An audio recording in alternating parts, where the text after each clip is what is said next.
Assalamualaikum warahmatullahi wabarakatuh. Salam sejahtera untuk kita semuanya. Saudara-saudara sekalian, hari ini kita berjumpa dengan Putri Septia, yang biasa dipanggil dengan Putri, adalah mahasiswa FISIP Untak Surabaya. Putri akan membacakan salah satu subjudul dari buku saya, yaitu Machiavelli dan Pilpres 2024 dalam kumpulan buku yang berjudul Agen Kebudayaan. Terima kasih, Dedi. Yang terhormat para hadirin, sebelum saya membacakan salah satu subbab buku karya Sutanto Supyadi berjudul Agen Kebudayaan,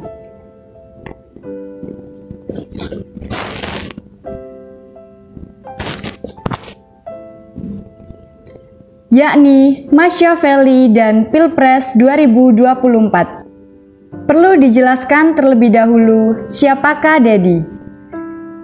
Dedi, panggilan akrab Sutanto Supyadi, sebagai seorang ahli hukum, ilmuwan pendidik, dan budayawan telah menghasilkan 102 buku, baik dalam bidang hukum maupun buku-buku non-hukum. Semoga terus berkarya dan terus berkarya.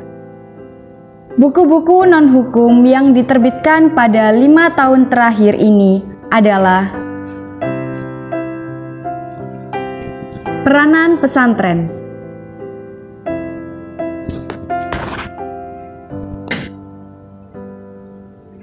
Kidung Prosa,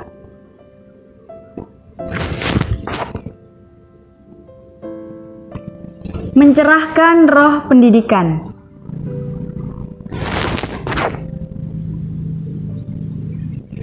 Indonesia dalam Karma Pembusukan Budaya,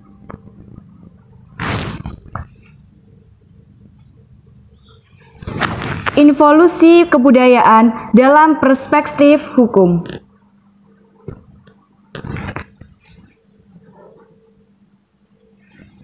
Reformasi Pelayanan Publik di Indonesia,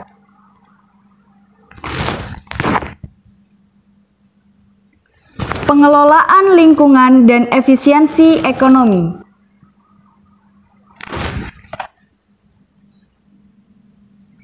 Saatnya yang muda memimpin negeri ini,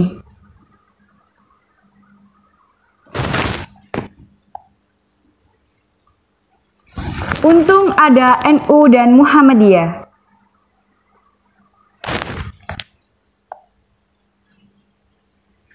Menghadirkan pahlawan sejati,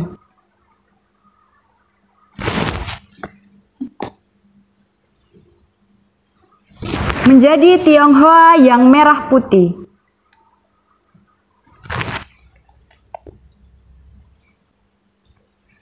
Kesabaran revolusioner,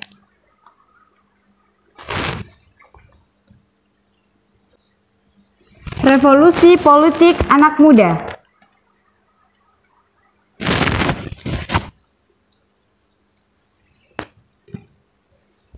Freeport Report,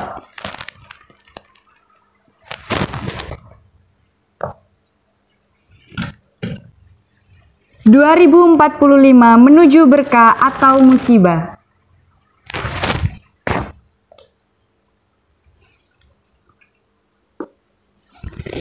Rendra dan Aku,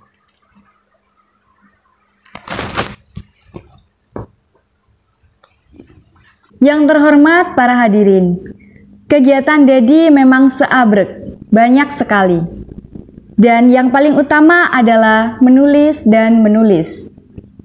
Baiklah, saya akan membacakan salah satu subbab Machiavelli dan Pilpres 2024 dalam buku Agen Kebudayaan karya Sutanto Supyadi.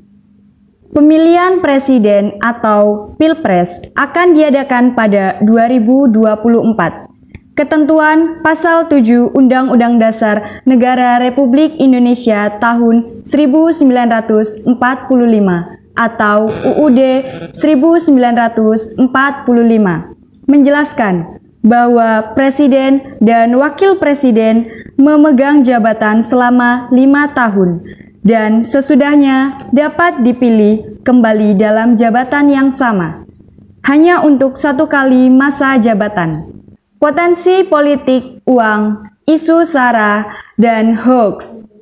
Pilpres 2024 dikhawatirkan marak money politik atau politik uang. Artinya, dalam pilkada saja banyak yang jadi tersangka.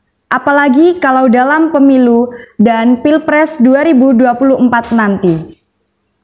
Pasti berpotensi diwarnai politik uang. Karena itu, PPATK, KPK, Bawaslu, dan pengawas lainnya untuk benar-benar memelototi jalannya Pilpres mendatang. Secara khusus, kualitas pilkada dan Pilpres menurun karena meningkatnya isu SARA dan hoax. Kecemasan akan politisasi SARA memang mengkhawatirkan. Di sisi yang lain, politisasi SARA menjadi cara yang mudah dalam memobilisasi pemilih yang apatis. Jadi, ini memang dilema. Di satu sisi, kita tidak menghendaki politisasi SARA, tetapi di sisi yang lain, bagi partai itu adalah cara untuk meningkatkan partisipasi. Jika semua tindakan negatif tidak ditangani dengan baik, maka fenomenanya akan semakin masif. Karena itulah, lembaga ini mendorong KPU dan Bawaslu bekerja sama lebih erat dengan Polri untuk melakukan penindakan yang lebih tegas, terutama ketika terjadi praktik diskriminasi dan ujaran kebencian selama penyelenggaraan Pilpres 2024. Untuk itu, pendidikan politik harus terus dibangun dengan kesadaran memberikan akses yang luas kepada masyarakat untuk berkumpul, menyampaikan ekspresi, dan mendapatkan informasi yang bermutu dalam muatan kampanye. Tujuan menghalalkan cara. Apa hubungannya antara Machiavelli dengan Pilpres 2024?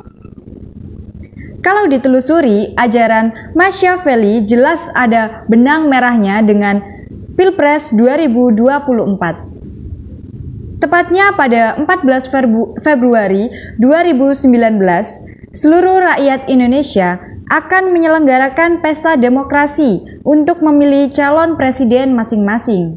Sementara itu, sebuah ajaran Machiavelli, nama lengkapnya Niccolo Machiavelli 1469 sampai 1527 yang terkenal dengan tujuan menghalalkan cara.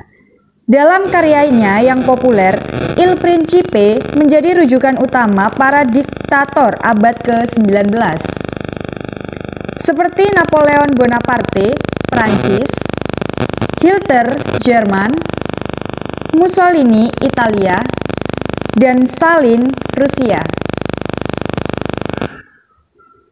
Dalam Il Principe yang berisi surat persembahan untuk Adipati Lorenzo de Medici, Machiavelli antara lain menganjurkan bahwa untuk tetap disegani, seorang penguasa harus pandai mencari sekutu atau koalisi, dengan cara tidak mencari yang lebih kuat dari dirinya, tetapi dengan menunjukkan bahwa dirinya lebih kuat dari sekutunya. Apa yang dimaksud Machiavelli? Dalam bahasa Jawa disebut menang tanpa ngasorake, menang tanpa membuat lawan merasa kalah. Sebaliknya, praktek politik tujuan menghalalkan cara apabila dilakukan oleh elit politik yang memegang otoritas kebijakan-kebijakan publik, merupakan salah satu bentuk abuse of power atau penyalahgunaan kekuasaan. Untuk mencegah terjadinya abuse of power Dalam tingkat apapun, mutlak diperlukan adanya mekanisme kontrol.